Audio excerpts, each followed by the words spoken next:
Well, it means a lot. It came as a surprise to me, really, and you know, these are the words or the moments that they're very special, because that gives me the strength and the desire to keep working on the things that I'm doing and keep working on golf, really, in Europe, but specifically on women's golf. So it was a nice surprise, and you know, I was very happy with it.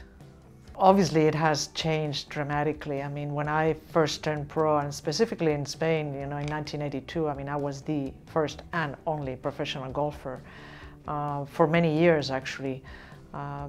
So it took quite a few years for another pro in Spain to get on tour. I played on the LPGA, but there were only just a few European professional golfers.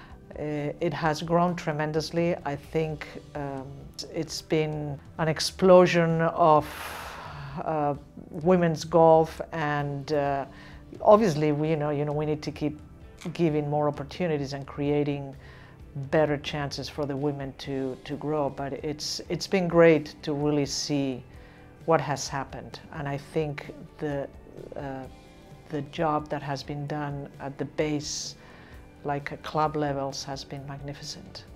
I think and I believe that when you give opportunities to women and more create an environment where they can play, you are going to bring a lot more people to the game of golf, especially juniors, you know. I think one of the challenges right now for women to play golf is the time. Well, the time, the cost, the family issues. And I think creating an environment where, obviously at the club level, where you can offer them maybe events, little tournaments of 6, 9, 12 holes, where they cannot spend 5, 6 hours playing golf because they don't have the time. You need to give them a little bit of help in creating, an environment where they can bring their kids or their babies.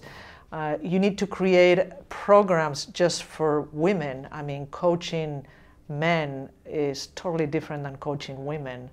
And I think it's important that the club levels or even regional people in different countries know that. So it's all those things I think are going to create a lot of more women. Obviously, when you come to a better level, like a national level, I think Europe is excellent for that. We have an incredible amount of tournaments at amateur level. I mean, they compete in Spain, particularly, specifically, they compete maybe 15, 18 tournaments a year, which is a lot for the amateurs. And, they do a lot of team competitions, and that's what makes you better. This also came to me as a surprise, back in 2017, I think it was. When I came back from the US, and I became a coach for many years of the national teams, and then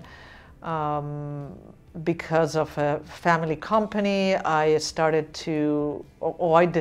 I wanted to give back to the game of golf what golf has given to me.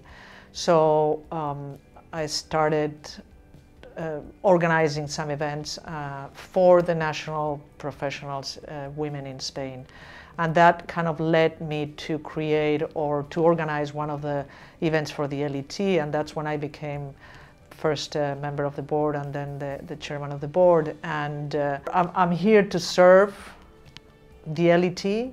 I'm here to accompany and to help our CEO, like Alex Armas, who is doing a great job.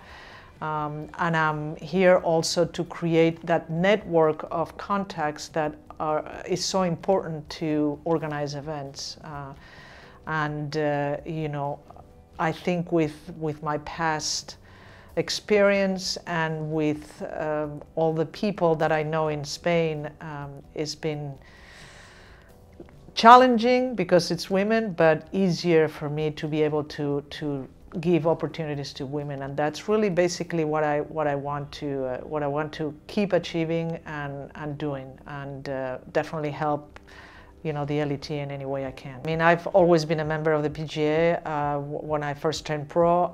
I think finally in the last few years the PGA has you know, joined forces with the federation, especially in Spain and I think in other countries, to create education for the pros, to do tournaments and events. And I think, you know, although it might not be as huge as the PGA of America or of other countries, I think it is important that everybody that turns pro joins the PGA, because, you know, that's our association as professional golfers, and supports the PGA and helps them grow. And you know, that's what I've been trying to do also for the last, I don't want to know how many years. I mean, when you talk to me about legacy, I think that I'm just gonna die. So I'm just gonna quit soon, but I don't plan to quit anytime soon. I think there's been some great moments in my career, not only as a player, obviously, some trophies, wins and stuff like that. I think I have had some great experiences as a coach, and, you know, going to the Olympic Games in Rio, or really winning European tournaments, or being involved with the Solheim Cup for so many times. And I definitely have that baby of mine, which is, you know, bringing the Solheim Cup to Spain, which was a huge, tremendous effort that, you know, very few people know. So I would like, although I'm not planning to quit anytime soon, I would like to be remembered as somebody that has really given back to the game of golf in general, not only in Spain but in Europe. Everything that golf has given me, which is a lot. Just a fun, you know, candid, generous person. That's in the world of golf, really. But I enjoy what I do, which I think it's one of the most important things in life, and I will try to keep it going until my last days. I thought about Seve for many months while negotiating these things, because, you know, he was really the one responsible for bringing the rider to Valderrama, and you know, I could hear him, you know, keep pushing, keep going, keep working. So it's been a lot of work, as many people know, but I think definitely I would be remembered as maybe that person that, you know, finally brought the Solheim Cup to Spain.